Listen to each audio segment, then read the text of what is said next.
कर्म वह फसल जिसे इंसान को हर हाल में काटना ही पड़ता है। इसलिए हमेशा अच्छे बीज बोए ताकि फसल अच्छी हो। धरती पर जिस प्रकार मौसम में बदलाव आता है, उसी प्रकार जीवन में सुख दुख आता जाता रहता है।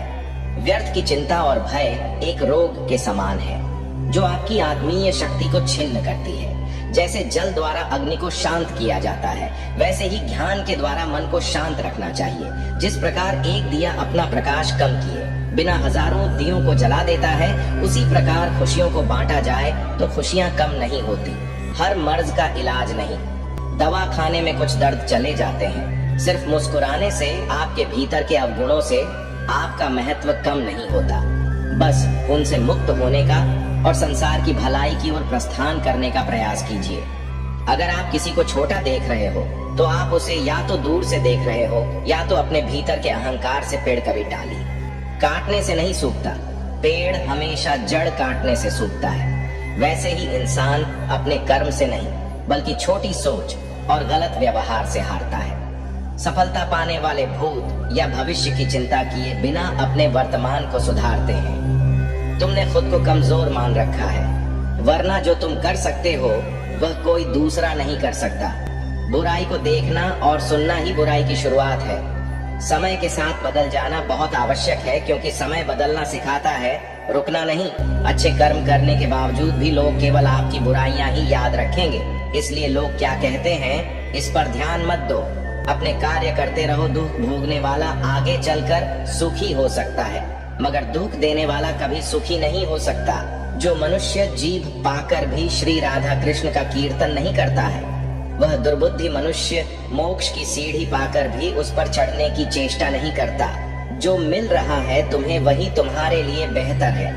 ये तुम नहीं जानते, पर देने वाला बखूबी जानता है। अगर आपको कोई अच्छा लगता है तो अच्छा वह नहीं बल्कि अच्छे आप हो, क्योंकि उसमें अच्छाई देखने वाली नजर आपके पास है। मन में क्रोध रखने की अपेक्षा उसे तुरंत प्रकट कर देना अधिक अच्छा है। जैसे पल में जल जाना और देर तक सुलगने से अच्छा है। मनुष्य का जीवन केवल उसके कर्मों पर चलता है। जैसा कर्म होता है वैसा उसका जीवन होता है। मन अशांत हो तो उसे नियंत्रित करना कठिन है, लेकिन अभ्यास से इसे वश में किया जा सकता है। दिव्यता केवल शक्तिशाली होने में नहीं, बल्कि वास्तविक दिव्यता दूसरों में शक्ति जागृत करने में है। मन की गतिविधियों, होश, श्वास और भावनाओं के माध्यम से भगवान की शक्ति सदा तुम्हारे साथ है। जीवन में वाणी को संयम में रखना अनिवार्य है, क्योंकि वाणी से दिए हुए घाव कभी भरे नहीं जा सकते। जब हम स्वयं जीवन के शिल्पकार हैं, तो चलो हम अपनी मुश्किलों को हराते हैं, जीवन में मुस्कुराते हैं। भगवान श्री कृष्ण के विचार, एक बार माफ करके अच्छे बन जाओ, पर दोबारा उसी इंसान पर भरोसा करके बेवकूफ कभी न बनो। न हार चाहिए न जीत चाहिए। जीवन में अच्छी सफलता के लिए परिवार और कुछ मित्र का साथ चाहिए। जब मेरे रिश्तों को निभाने के लिए वक्त निकालिए। कहीं ऐसा न हो जब आपके पास वक्त हो तो रिश्ता ही न बचे। वह जो इस ध्यान में विश्वास नहीं रखते, मुझे प्राप्त किए बिना जन्म और मृत्यु के चक्र का अनुगमन करते हैं। जिस लोग आपके अपमान के बारे में हमेशा बात करेंगे, सम्मानित व्यक्ति के लिए अपमान मृत्यु से भी बदतर है। आप जो दूसरों की तकलीफों को समझते हैं, जिनमें दया है, दिल से अच्छे हैं, उन्हें दोबारा जन्म लेना नहीं पड़ता। तुम अपनी पीड़ा के लिए संसार को दोष मत दो। अपने मन को समझाओ, तुम्हारे मन का परिवर्तन ही तुम्हारे दुखों का अंत है। मनुष्य जन्म लेता है तो उसके पास सांसें तो होती हैं, पर कोई नाम नहीं होता। जब मृत्यु होती है तो उसके पास नाम तो होता है, पर सांसें नहीं होती। इसी सांस और नाम के बीच की यात्रा को जीवन कहते हैं। न किसी के अभाव में जियो, न किसी के प्रभाव में जियो। ये जिंदगी है, आपकी अपने स्वभाव में जियो। जैसे तेल समाप्त हो जाने पर दीपक बुझ जाता है, उसी प्रकार कर्म के क्षीण हो जाने पर भाग्य भी नष्ट हो जाता है। अपने सबसे खास से धोखा खाने के बाद लोग चाहकर भी किसी पर संपूर्ण प्रतिशत भरोसा नहीं कर पाते। यही सत्य है। कोई कुछ भी बोला, स्वयं को शांत को रखो। धूप कितनी ही तेज हो, समुद्र सुखा नहीं करते। मन की गतिविधियों, होश, श्वास और भावनाओं के माध्यम से भगवान की शक्ति सदा तुम्हारे साथ है। और तुम्हें बस लगातार एक साधन की तरह प्रयोग कर सके सभी कार्य कर रही है। तुम उसके लिए शोक करते हो जो शोक करने के योग्य नहीं है, और फिर भी ज्ञान की बातें करते हो। बुद्धिमान व्यक्ति ना जीवित और ना ही मृत व्यक्ति के लिए शोक करते हैं। तुम अपनी पीड़ा के लिए संसार को दोष मत दो, अपने मन को समझाओ। तुम्हारे मन का परिवर्तन ही तुम्हारे दुखों का अंत है। अगर तुम अपना कल्याण करना चाहते हो तो सभी तरह के उपदेशों, सभी धर्मों को छोड़कर मेरी शरण में आ जाओ।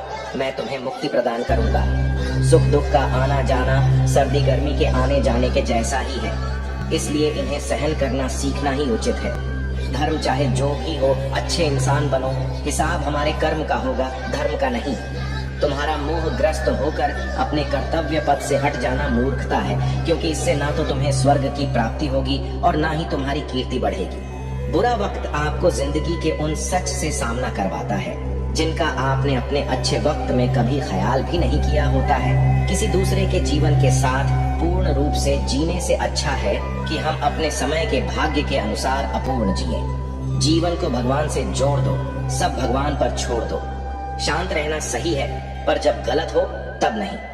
खुशियां मन की एक स्थिति है, बाहरी दुनिया से इसका कोई लेना देना नहीं है। जीवन न कल में है न आज में है, जीवन इस पल में है, इस पल का अनुभव ही जीवन है।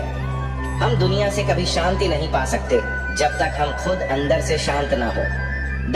मनुष्यों को मोह माया में पड्डी DH कर अपने कर्तव्य को नहीं भूलना चाहिए। मनुष्य की इच्छाएं अनंत है। यदि इच्छाएं पूरी नहीं होती तो क्रोध बढ़ता है, और इच्छा पूरी होती है तो लोभ बढ़ता है। इसलिए जीवन की हर स्थिति में धैर्य बनाए रखे तथा इच्छाएं सीमित रखे।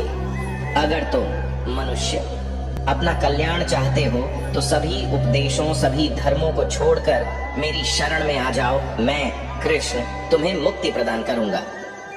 कर्मयोगी अपने मन और बुद्धि की शुद्धि के लिए ही अपने शरीर, मन, बुद्धि और इंद्रियों के साथ आसक्ति रहित होकर कर्म करते हैं। हे अर्जुन, मैं सर्वज्ञ हूँ, मैं इस सृष्टि का रचनाकार हूँ। मैं भूत, वर्तमान और भविष्य के सभी प्राणियों को तथा उनके विचारों को जानता हूँ।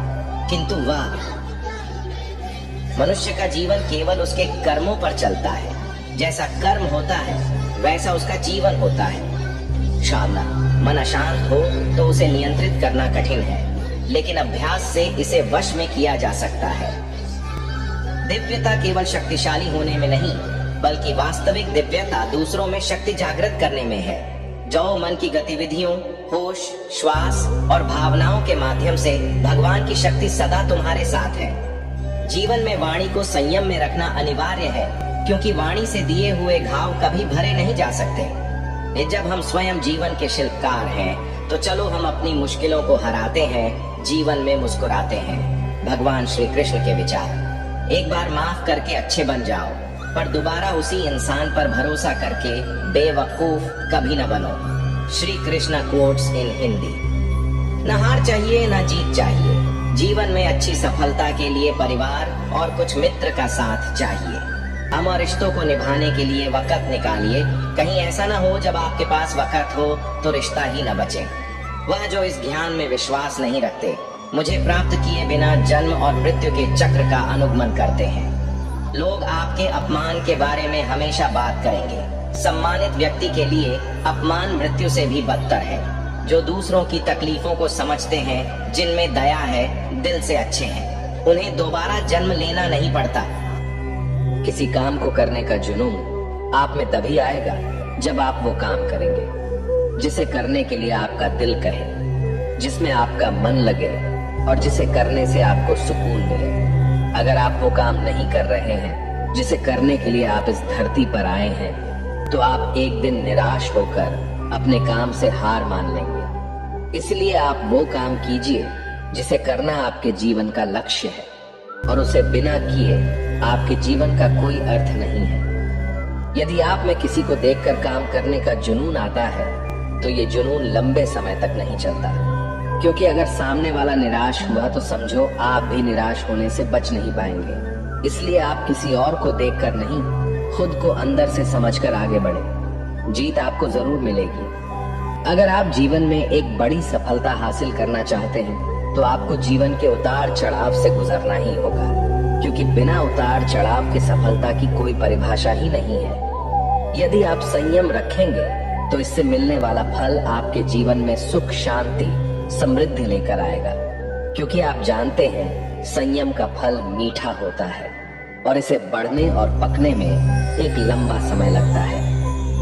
आपके चाहने से जल्दी तैयार नहीं होता। जब आप संघर्ष का रास्ता चुनते हैं तो आपको उस रास्ते चलकर बहुत दर्द सहना पड़ता है, लेकिन यही दर्द आगे चलकर आपकी ताकत बनकर सामने आता है और आपको जीत दिलाता है। श्री कृष्ण कहते हैं, अगर आप इस धरती पर जन्म ले लिए हैं तो फिर जोखिम लेने से क्यों घबरा रहे हैं? आगे बढ़ने को ठान लीजिए। सारी तकलीफें और दर्द आपका मार्गदर्शन करना शुरू कर देंगे, क्योंकि जो कुछ करने को ठान लेता है वो आज नहीं तो कल अपना नाम बना लेता है। यदि आप खुद की कमियों को दूर नहीं कर पा रहे हैं तो आप ये मान लीजिए कि आप जितनी तेजी से आगे बढ़ने का प्रयास करेंगे उतनी ही तेजी से आप नीचे भी गिरेंगे। इसलिए जीवन में आगे बढ़ने से पहले अपनी कमियों पर विजय हासिल कीजिए, क्योंकि कमियों को हराना भी एक सफलता है। यदि आप जीवन के अंधेरे से बाहर निकलना चाहते हैं तो आपको अपने दिमाग में अच्छे विचारों का दीप जलना होगा, क्योंकि यही वह एक तरीका है जिसे अपनाकर आप अपने जीवन के अंधकार को दूर कर सकते हैं। अगर आप चाहते हैं कि आप जीवन में कभी निराश ना हो तो आप अपनी कमजोरी किसी को ना बताइए, क्योंकि लोग उस कमजोर दीवार की ईंटें ले जाकर अपने घर बनाएंगे। मतलब कि लोग आपकी कमजोरी का फायदा उठाएंगे। इसलिए आप अपनी कमजोरी को भूलकर साहस के साथ आगे बढ़िए, मंजिल जरूर मिलेगी। अगर आप अपने दिल और दिमाग को मैला करना चाहते हैं तो आप अपने दिल और दिमाग की बुरी यादें और बुरे विचारों से भर लीजिए। लेकिन हाँ, मैं आपसे ये कहना चाहूंगा कि बुरी यादें और बुरे विचारों को दिल और दिमाग में बिठाना आसान है, लेकिन इन्हें दोबारा बाहर फेंकना आसान नहीं होता। इसलिए आप सोच समझकर निर्णय लीजिए ताकि आपका भविष्य सुरक्षित रहे। यदि आप सोचते हैं कि आप मेहनत बहुत करते हैं पर आप कहीं पहुंच नहीं पा रहे हैं तो आप सिर्फ एक गलती कर रहे हैं। आप मेहनत बहुत करते हैं पर अपने मन में हार जाने का डर बिठा रखे हैं और ये डर आपको जकड़ रखा है। मेरी मानिए तो मेहनत आप कर रहे हैं, उसे पूरी लगन और ईमानदारी से करते रहिए। आप अपने आप पर विश्वास रखें और हार के बारे में ना सोचकर सिर्फ जीतने के बारे में सोचिए। जिंदगी में आने वाली समस्याओं को हार कर पीछे हटना आपके लिए बहुत आसान है, पर शायद आप ये नहीं जानते कि आप जिन समस्याओं से हार कर पीछे हट रहे हैं वो समस्याएं नहीं, ऊपर वाले का परीक्षा है। अगर आप इस परीक्षा में पास हो जाते हैं तो आपका जीवन सुख, शांति और समृद्धि से भर जाएगा। कुछ लोग सपने देखकर सो जाते हैं, कुछ लोग जागते हुए देखते हैं। जो सोकर सपना देखा उसे आज तक कुछ नहीं मिला, पर जो जागते हुए सपना देखा और अपने सपने को सच करने में पूरी रात लगा दी, किस्मत ने उसकी पूरी जिंदगी बदल दी। खुद पर भरोसा रख। जो आदमी पूरी लगन और मेहनत से काम किया वही देर सवेर इस दुनिया में अपना नाम किया। अगर आप भी नाम कमाना चाहते हैं तो आप भी आज से दौड़ लगाना शुरू कर दीजिए। मतलब खुद पर भरोसा रखना है। पूरी लगन और मेहनत के साथ अपने काम को अंजाम दीजिए। किसी महान लक्ष्य को हासिल करने के लिए संघर्ष के रास्ते पर आपको अकेले चलना पड़ता है। जब आप लक्ष्य हासिल कर लेते हैं तो लोग आपका अनुसरण करना शुरू कर देते हैं, लोग आपके पीछे चलना शुरू कर देते हैं। किस्मत का दूसरा नाम लगन है। किसी महान लक्ष्य को हासिल करने के लिए संघर्ष के रास्ते पर आपको अकेले चलना पड़ता है, और जब आप लक्ष्य हासिल कर लेते हैं तो लोग आपका अनुसरण करना शुरू कर देते हैं, लोग आपके पीछे चलना शुरू कर देते हैं। किस्मत का दूसरा नाम लगन है। अगर आप अपने काम को पूरी लगन और मेहनत से करते हैं तो आपको कामयाब होने से कोई नहीं रोक सकता। यदि आप में मेहनत करने का लगन नहीं है तो आपको कदम कदम पर रुकावट नजर आएगी। अगर आपको कोई छोड़ दिया है तो आप इस गम में अपना दिन और रात मत गुजारिए।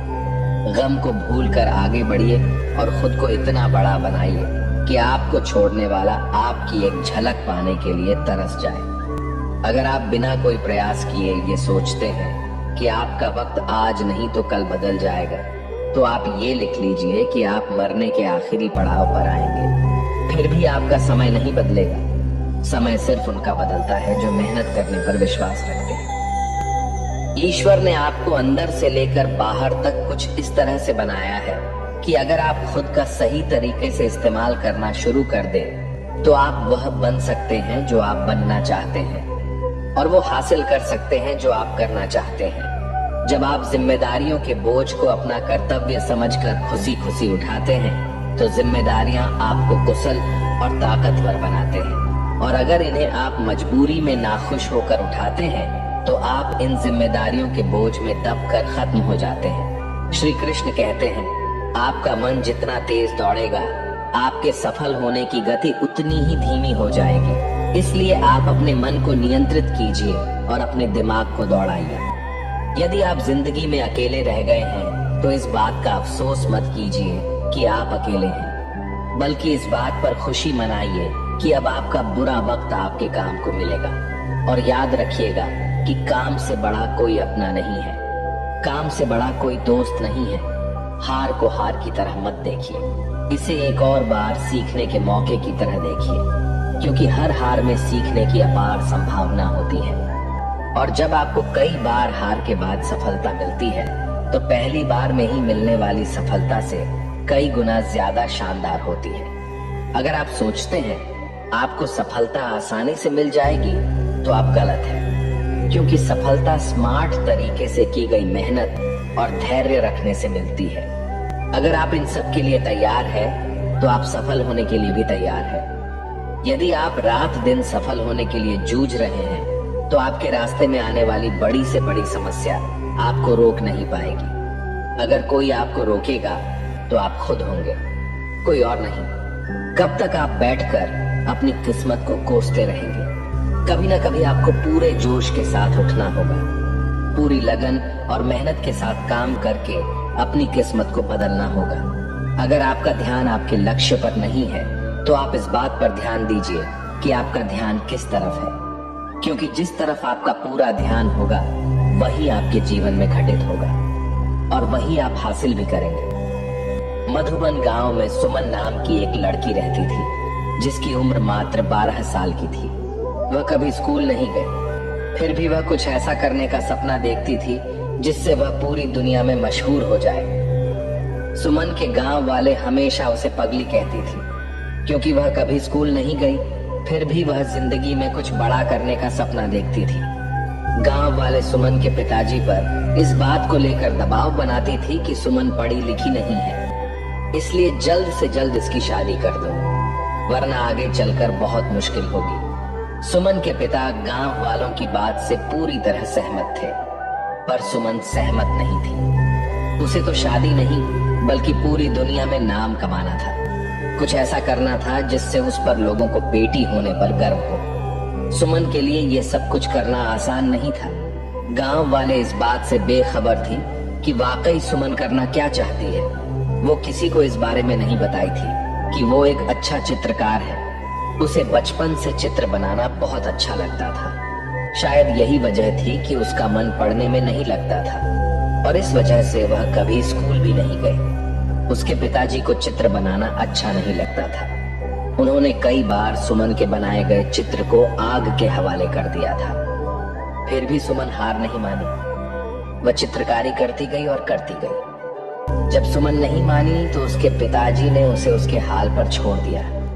एक दिन सुमन अपने कमरे में चित्र बनाने में इतनी खोई हुई थी कि उसके पिताजी उसके पास आकर खड़े हो गए। उसे बिल्कुल एहसास नहीं हुआ। सुमन के पिताजी ने कहा, सुमन, तुम नहीं मानोगी, ये बेवकूफी वाला काम तुम्हारे किसी काम का नहीं आने वाला है। सुमन दुखी मन से बोली, पापा, आप हमेशा मुझे नीचा क्यों गिराना चाहते हैं? मैं जिंदगी में कुछ करना चाहती हूँ, आप मुझे बार बार क्यों रोकते हैं? उसके पिताजी ने कहा, अगर हमें इस गांव में रहना है तो तुम्हें वही करना होगा जो गांव वाले चाहते हैं। सुमन दृढ़ संकल्प से बोली, कभी नहीं, मैं जो चाहती हूँ वही करूंगी, चाहे जो हो जाए। मुझे हराना किसी के लिए इतना आसान नहीं है। सुमन के पापा ने कहा, तुम ये नहीं चाहती ना कि मैं तुम्हारे सारे सपनों को जलाकर रख दूं?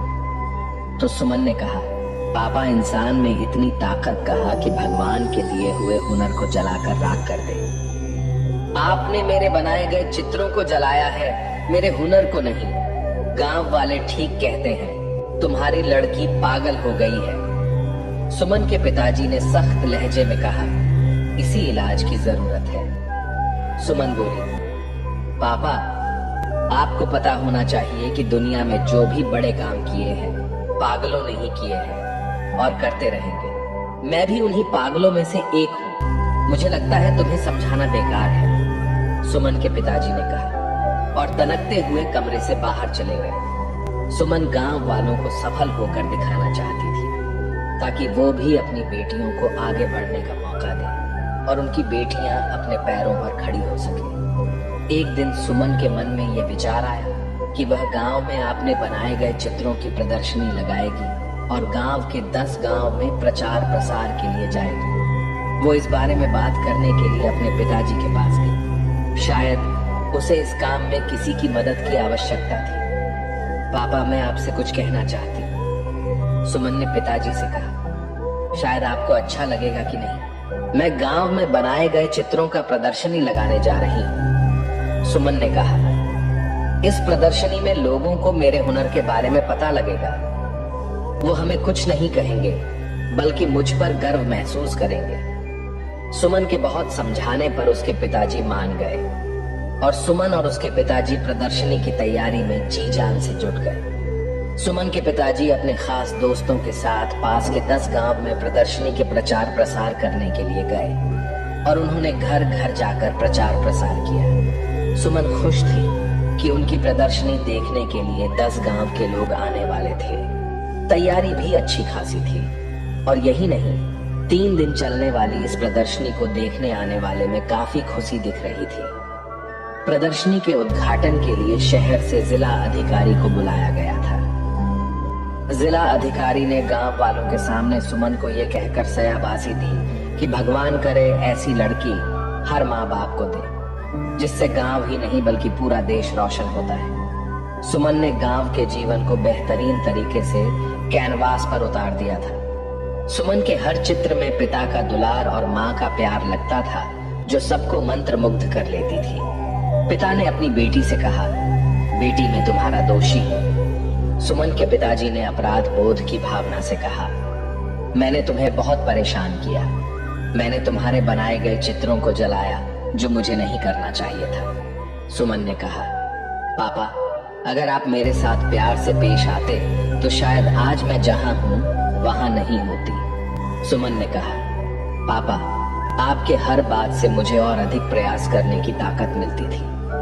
सुमन पिताजी का साथ पाकर बहुत खुश थी और वो अपनी कला को और ज्यादा निखारने का प्रयास करती रही और साथ ही दूर दराज के गांव में प्रदर्शनी भी लगती रही। एक दिन भगवान ने सुमन के साथ जो किया हुआ किसी के साथ न करे। एक हादसे ने सुमन का सब कुछ बर्बाद कर दिया। उसके दोनों हाथ चले गए, उसके सारे सपने टूटकर बिखर गए। वो निराश जिंदगी से हारी हुई चुपचाप घर के आंगन में बैठी रहती थी। उसके पिताजी का रो रो कर बुरा हाल था। उनसे अपनी बेटी का दुख नहीं देखा जा रहा था। शायद इसलिए वो उसके सामने बहुत ही कम आते थे। सुमन खुद को समझाने की पूरी कोशिश करती थी। उसकी कहानी इतनी आसान तरीके से नहीं होने वाली थी। अब उसकी लड़ाई ना पापा से है ना गांव वालों से। अब उसकी लड़ाई किस्मत से है। अब जो चाहे हो जाए, वो किस्मत को हराकर मानेगी, दुनिया में नाम कमाकर मानेगी। सुमन एक बार फिर से शुरुआत करती है। इस बार हाथ से नहीं बल्कि पैर से चित्र बनाने की कोशिश कर रही थी, जिसे देखकर उसके पिता का दिल पसीज गया। सुमन के पिताजी ने कहा, बिटिया ये क्या कर रही हो? अब तो मान जाओ। सुमन बोली, पापा, मैं कभी हार नहीं मान सकती। उसके पिताजी ने कहा, क्या तुम्हें लगता है तुम इस तरह से अपने सपने को पूरा कर लोगे? सुमन ने कहा, पापा, अगर इरादे पक्के हो तो कोई भी काम इस दुनिया में मुश्किल नहीं है। मेरे से ज्यादा लोग हादसा झेलते हैं, फिर भी कामयाब होते हैं। सुमन के पिताजी ने कहा, बेटी प्रयास करो, मैं हमेशा तुम्हारे साथ हूँ। तुम्हारे प्रयास से तुम्हारी बदकिस्मत भी हार जाएगी। और इस तरह कई सालों के मेहनत के बाद एक बार फिर सुमन की जिंदगी वापस लौट आई। उसके टूटे हुए सपने एक एक करके झूमने लगे और वह गांव से लेकर शहर तक अपने चित्रकारी के लिए मशहूर होने लगी थी। जो गांव वाले सुमन के तरक्की से जलते थे, हादसे के बाद से उसके लिए दुआ करने लग गए। भगवान भी उसके प्रयास के सामने हार गए। वो सुमन को वह देने के लिए मजबूर हो गए जिसकी वो हकदार थी। एक दिन सुमन ने खुद से कहा, लोग मेरे खिलाफ थे, यहाँ तक कि मेरे पिताजी भी नहीं चाहते थे कि मैं अपना नाम बनाऊं। मेरी पहली प्रदर्शनी ने मेरे पिताजी की आंखें खोल दी। उनकी बिटिया भी कुछ कर सकती है, पर हाल एक हादसे ने मेरा सब कुछ बर्बाद कर दिया। मेरे दोनों हाथ चले गए, मैं टूट चुकी थी। मुझे नहीं लगता कि मैं कुछ कर पाऊंगी, पर मुझ में कहीं ना कहीं वो चिंगारी थी जो मुझे एक बार फिर आगे बढ़ने का मौका दिया। मैंने नए सिरे से शुरुआत की और देखते देखते सब कुछ मेरे लिए एक बार फिर आसान हो गया और मैं पूरी दुनिया में नाम बनाने के लिए आगे बढ़ी। हादसे में आदमी मरता है, पर उसके जज्बात जिंदा रहते हैं और एक प्रयास से सब कुछ बर्बाद होने से बच जाता है। आदमी तब तक खत्म नहीं होता जब तक उसके हौसलों में जान होती है। यही वो हौसले होते हैं जिससे सपनों को पहचान मिलती है। हमें इस बात को अच्छी तरह से समझ लेना चाहिए कि जीवन में कोई भी चीज हमेशा ही एक समान नहीं रहती है। वक्त के साथ सब कुछ बदलता है। किसी भी परिस्थिति में धैर्य नहीं खोना चाहिए, क्योंकि अगर आज आपके ऊपर दुखों का पहाड़ टूटा है तो भी ये वक्त चला जाएगा, और अगर आज आप किसी चीज को लेकर बहुत खुश हैं तो भी ये वक्त गुजर जाएगा। उनकी परवाह मत करो जिनका विश्वास वक्त के साथ बदल जाए। परवाह सदा उनकी करो जिनका विश्वास आप पर तब भी बना रहे जब आपका वक्त बदल जाए। रिश्ता चाहे जो भी हो, मजबूर नहीं मजबूत होना चाहिए। श्री कृष्ण कहते हैं, हर किसी की जिंदगी में समस्याएं हैं, लेकिन इंसान खुद की समस्याओं को ही सबसे ज्यादा और सबसे बड़ा समझता है। कड़वा है पर सच है। इंसान का व्यक्तित्व तभी निखर कर आता है जब वो अपनों से ठोकर खाता है। अगर कोई तुमसे कुछ मांगे तो उसे दे देना, क्योंकि भगवान ने आपको देने वालों में रखा है, मांगने वालों में नहीं। अगर जिंदगी में सुकून चाहती हो तो लोगों की बातों को दिल से लगाना छोड़ दो, क्योंकि जिंदगी आगे बढ़ने का नाम है, रुकने का नहीं। श्री कृष्ण कहते हैं, वक्त की मार से गुजर रहे हो तो घबराओ नहीं, आप निखर रहे हो। कुछ तो कमी का ही एहसास है, वरना गंगा पर इतनी भीड़ नहीं होती। प्रेम कभी भी अपनी जरूरत पूरी करने के लिए नहीं होता। प्रेम हमेशा एक दूसरे के सुख दुख में साथ और भावनाओं को समझने के लिए होता है। अगर आपका कोई शत्रु नहीं है तो इसका मतलब ये है कि आप उन जगह पर भी खामोश थे जहां बोलना बहुत जरूरी था।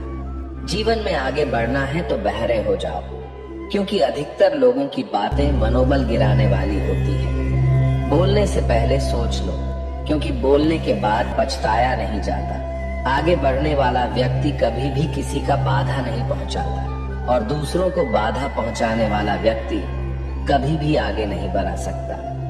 ईश्वर के प्रेम में जो रोने का आनंद है, वह संसार की माया में हंसने का भी नहीं है। दरिया बनकर किसी को डुबाने से अच्छा है कि जरिया बनकर किसी को बचाया जाए। लोग आपको जरा सी बात पर छोड़ देते हैं, और श्री कृष्ण जरा सी प्रार्थना से आपका हाथ थाम देते हैं। उनकी बातों की तरफ जरा सा भी ध्यान मत दीजिए जो आपके पीठ पीछे आपकी चुगली करते हैं। इसका सीधा सा अर्थ है कि आप उनसे 2 कदम आगे हैं। उपवास हमेशा अन्न का ही क्यों? लोभ, लालच, चुगली, काम, क्रोध और गंदे विचारों का भी करना चाहिए। स्वार्थ तो मनुष्य के व्यवहार में शामिल है। बारिश रुक जाने के बाद छाता भी उसे बुझा लगने लगता है। भरोसे में सावधानी आवश्यक है, क्योंकि कभी कभी खुद के दांत जीभ को ही काट लेते हैं। अर्जुन ने 10 लाख सैनिकों को त्याग करके श्री कृष्ण को चुना। यह विश्वास का उत्तम उदाहरण है। संभाल कर रखी हुई चीज और ध्यान से सुनी गई बात कभी भी काम आ सकती है। जो लोग आपके जज्बातों के कद्र नहीं करते, उन्हें अलविदा कहने में कोई बुराई नहीं। जीवन में त्याग के बिना कुछ भी पाना आसान नहीं है। बुद्धि तो सबके पास होती है, परंतु चालाकी करना या ईमानदारी ये संस्कारों पर निर्भर करता है। लड़ने की ताकत सबके पास होती है, लेकिन किसी को जीत पसंद आती है तो किसी को रिश्ते। जिंदगी को कभी तो खुला छोड़ दो, क्योंकि बहुत संभाल के रखी हुई चीज वक्त पर नहीं मिलती। 2 अक्षर का होता है लक, 2.5 अक्षर का होता है वक्त, और 3 अक्षर का होता है नसीब, और सारे 3 अक्षर की होती है किस्मत। पर ये चारों के चारों अक्सर मेहनत के सामने छोटे पड़ जाते हैं। जिन्होंने समय पर साथ दिया, उन रिश्तों की कद्र समय से भी ज्यादा करनी चाहिए। हृदय से जो दिया जा सकता है वो हाथों से नहीं, और मौन से जो कहा जा सकता है वह शब्दों से नहीं। जिसने अपने मन को काबू कर लिया, उनकी इस सफलता को भगवान भी नहीं रोक सकते। हर करीबी इंसान को अपने राज मत बताओ, क्योंकि जो आपके साथ है कल आपके खिलाफ भी हो सकते हैं।